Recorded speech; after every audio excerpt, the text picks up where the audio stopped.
Demonstrating how HR impacts the bottom line is not as clear-cut as in other departments such as finance or operations.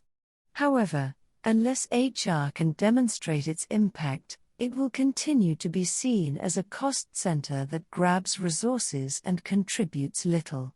Executives expect HR to identify and evaluate its contribution like other departments. However, without an objective assessment of the value of HR, the department risks having many of its activities outsourced. In which case, HR will remain marginalized at the strategy table. Currently, HR professionals report on HR processes, including staff recruitment, the number of people trained, turnover figures, overtime hours.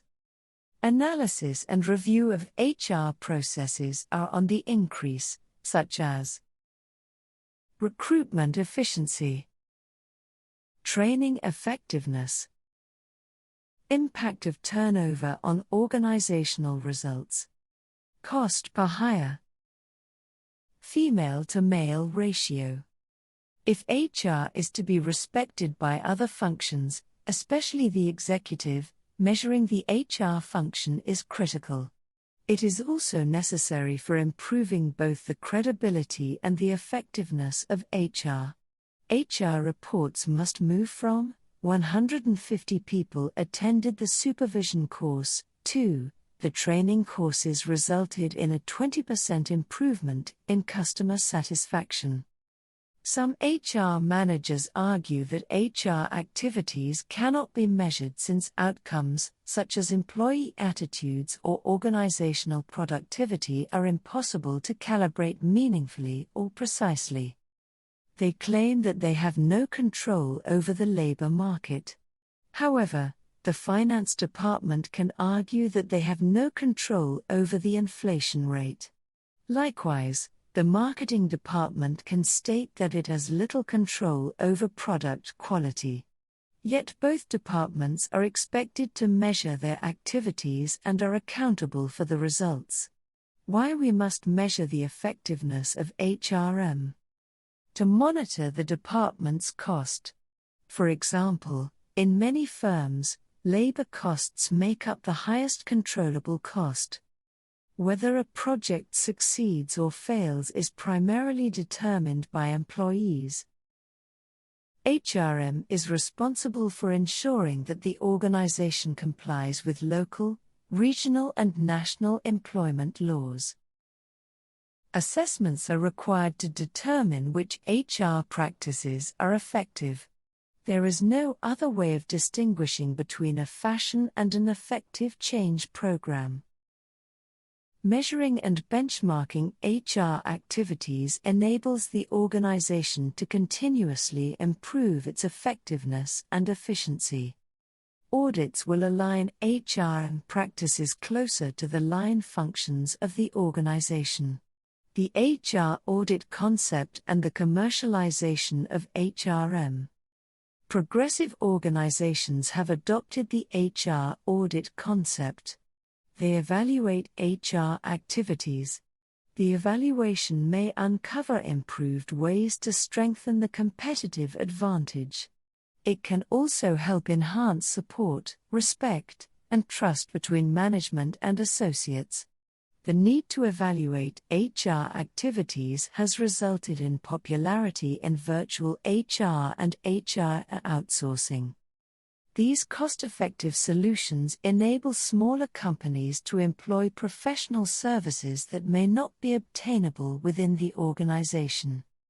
Larger companies that have downsized opt to utilize these options for specific services or projects when the need arises. 3 key factors that drive the market for HR outsourcing. 1. The reduction of costs by freeing up resources, thus reducing costs and adding value to the business. 2. The maximization of the value add by using management information that results from the delivery of services. 3. The improvement of service levels of the HR function. Tools and techniques available for demonstrating human resource management's return on investment, ROI. Stakeholders, including the executive suite, managers, investors, customers, and HR executives, judge the effectiveness of HRM activities in many ways. These numerous assessments can be grouped as follows. Compliance. One of HR's most important responsibilities is to ensure that practices comply with the law. The organization is guided by HR's expertise to ensure compliance. HR departments document compliance with employment standards, including hours worked and overtime payments. Client satisfaction. Customer satisfaction is directly correlated to staff engagement. Customer satisfaction is tied to financial performance. If employee morale drops, the company can expect to see a drop in customer satisfaction after about 6 months. Managers are using stakeholder opinions of the HR department to measure the effectiveness of the performance of HR. Culture management. Management assumes that HR programs, such as empowerment, can positively influence employee attitudes, which in turn influence their engagement and performance. Therefore, organizations develop an appropriate culture that supports optimum performance.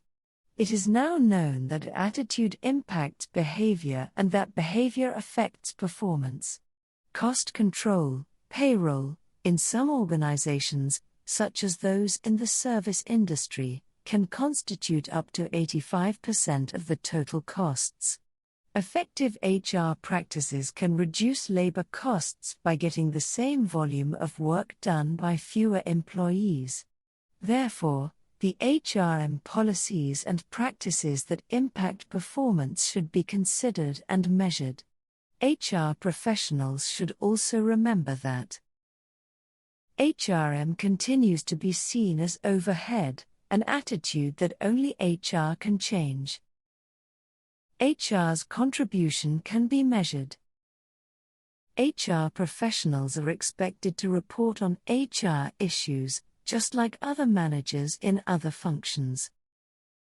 Analysis and review of HR processes is on the increase. HR managers must find ways to describe their value-added contribution. What gets measured gets managed and improved.